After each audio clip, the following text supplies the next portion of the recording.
sulit. Kemudian jaga konsistensi, kebiasaan berkesadaran, jalin koneksi, komunikasi empatik, bangun kolaborasi, dan menata situasi. Yang biru ini dari yang kelima itu lebih ke siswa, untuk siswa memang aspek siswa. Tapi kalau yang oranye itu aspek sistem atau dukungan sistem. Terus yang pertama itu mengenali potensi. Di sini saya mengambil gaya belajar. Sebenarnya ada tentang kecerdasan demokrasi berhubung waktunya. Waktu mereka kan hanya 1 jam. Jadi ini juga kemarin mengambil jamnya jadi dipakai 2 jam. Hanya untuk mengenal satu potensi tentang gaya belajar. Sebelum anak tes gaya belajar, saya ada pemantik untuk mengamati gambar Bapak Ibu. Jadi di sini kan ada sebuah perlombaan nih. Nah, untuk memanjat tombol kira-kira siapa yang akan menjadi juaranya? Ya, jadi pesan yang dapat disimpulkan dari gambar tersebut Bapak Ibu, oleh Bapak Ibu sendiri.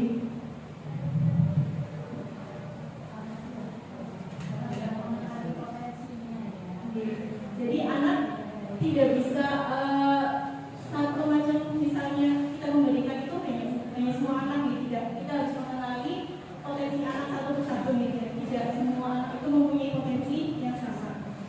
Kemudian pada tadi kan alur akan untuk yang pertama itu ada aktivitas. Di sini saya menggunakan instrumen aktivitas.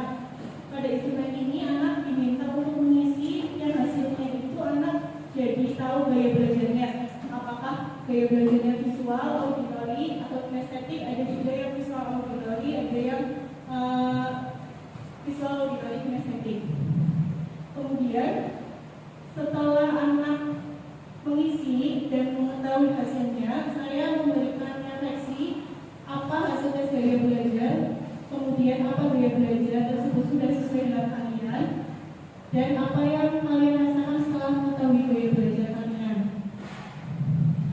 Setelah menjawab pertanyaan refleksi, anak-anak diminta untuk berkelompok sesuai dengan hasil gaya belajarnya. Misal anak visual berkumpul dengan kelompok visual, yang hasilnya auditory berkumpul dengan gaya belajar auditory berkumpul yang kinestetik.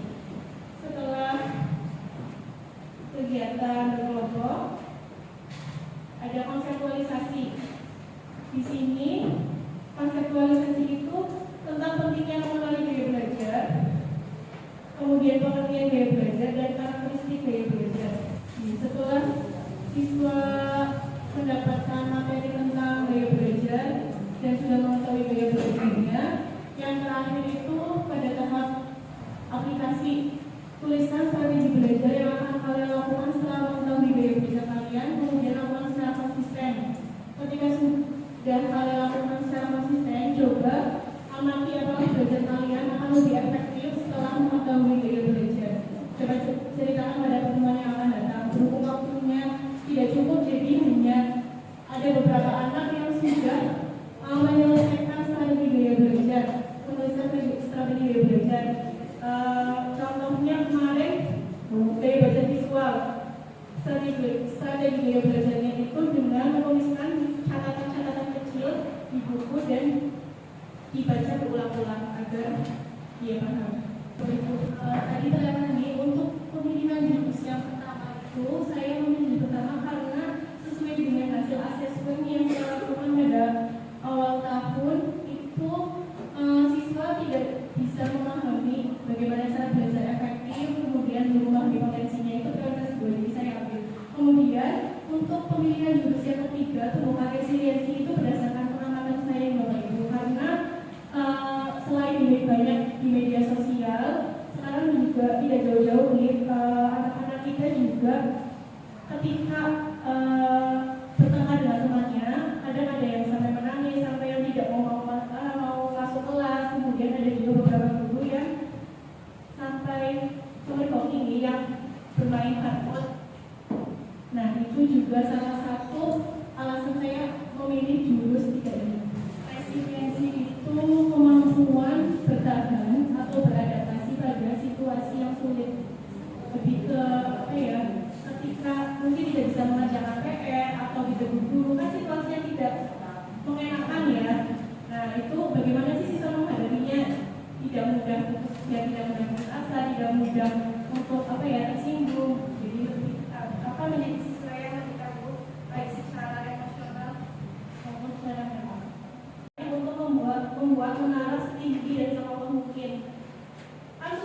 Ibu dengan atas orang yang susah dibuat setara, tapi ada beberapa siswa yang karena bekerja dengan tim kerjasama jadi bisa.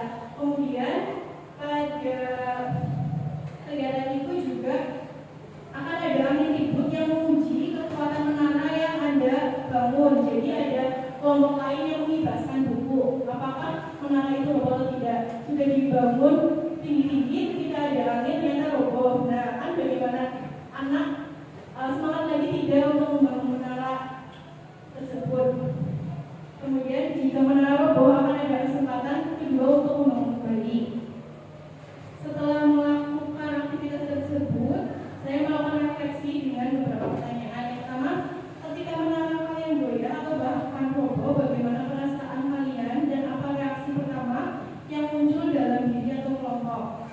Pertanyaan kedua, apa pelajaran paling berharga tentang daya lenting atau resiliensi yang kalian dapatkan saat berusaha bangkit dan membangun kembali dari puing-puing? Yang ketiga, di luar permainan ini coba pikirkan pengalaman di kehidupan nyata, baik di sekolah maupun di rumah, di mana kalian pernah merasa menara kalian roboh, bagaimana kalian respon. Untuk refleksi ketiga ini tidak saya berikan pada refleksi yang pertama, karena ini pada aplikasi yang terakhir saya beri penjelasan. Sebenarnya ada video Bapak Ibu, tapi tidak bisa saya tampilkan. Setelah refleksi, lanjut ke konseptualisasi. Saya menjelaskan pengertian apa itu resiliensi atau daya lenting. Resiliensi atau daya lenting adalah kemampuan seseorang untuk bangkit kembali dan pulih dari kesulitan, stres atau trauma yang dialami dalam hidup. Ini adalah kemampuan untuk beradaptasi, bertahan, dan bahkan tumbuh lebih kuat setelah menghadapi tantangan. Kemudian ini ada, mari saya tampilkan kepada anak-anak itu berita tentang mengapa daya lenting makin penting. Di sini ada gambar berita, saya screenshot itu. Sering diejek tak punya ayah, anak SD di Banyuwangi tewas dan bunuh diri. Tak tahan dibully sebagai anak yatim, siswa SD bunuh diri, siswa SMP bunuh diri saat HP disita. Nah, ini kan tidak main-main Bapak Ibu, ternyata memang anak itu tidak bisa disamaratakan nih. Kita juga tidak boleh menjadikan kayak gitu aja Pak, karena kayak gitu aja tersinggung. Tidak boleh Bapak Ibu, karena memang kita tidak tahu trauma anak itu mungkin di dalam keluarganya mereka tidak dapat kasih sayang, atau mungkin punya trauma di masa kecil yang sehingga membuat anak ini sulit untuk beradaptasi di lingkungan masyarakat atau sekolahnya. Kemudian saya ada diskusi dengan kejadian ini. Ketika ada teman kalian, jadi saya membangun empati antar teman juga ini. Ketika ada teman yang mungkin menyendiri atau teman yang mungkin menunjukkan gejala-gejala yang aneh, itu anak-anak harus lebih care, minimal tanya kamu lagi kenapa, atau kalau mungkin sulit didekati, boleh ceritakan ke wali kelas atau guru BK atau guru yang kalian agak percaya, karena di sini kan bukan hanya tupoksi guru BK Bapak Ibu, kadang guru yang lain mungkin malah lebih bisa dekat dengan anak mungkin, atau mungkin punya kemampuan yang lebih. Jadi harapannya itu di guru BK ini bukan hanya guru BK tapi semua guru untuk bisa mengaplikasikan pada kasusnya. Karena kita tidak boleh menjudge teman kita itu tersinggungan mungkin, atau mungkin mendapat pertanyaan lain, karena mungkin saja banyak masalah yang sedang dialami anak tersebut sehingga munculkan perilaku itu. Kemudian setelah saya mengajak berdiskusi, saya lanjut ke konseptualisasi. Pengertian dan self resilience itu mencakup banyak hal, ada self awareness, emotional stability, adaptability, growth mindset, effective self compassion, dan positive perspective. Dalam hal ini saya lebih membahas tentang growth mindset dan fixed mindset. Anak diajar si perbedaan dari growth mindset dan fixed mindset. Contoh fixed mindset dan growth mindset. Ketika kesuksesan itu pada orang-orang fixed mindset itu berpendapat bahwa saya bisa sukses jika punya bakat. Growth mindset itu berpendapat saya bisa sukses dengan berusaha.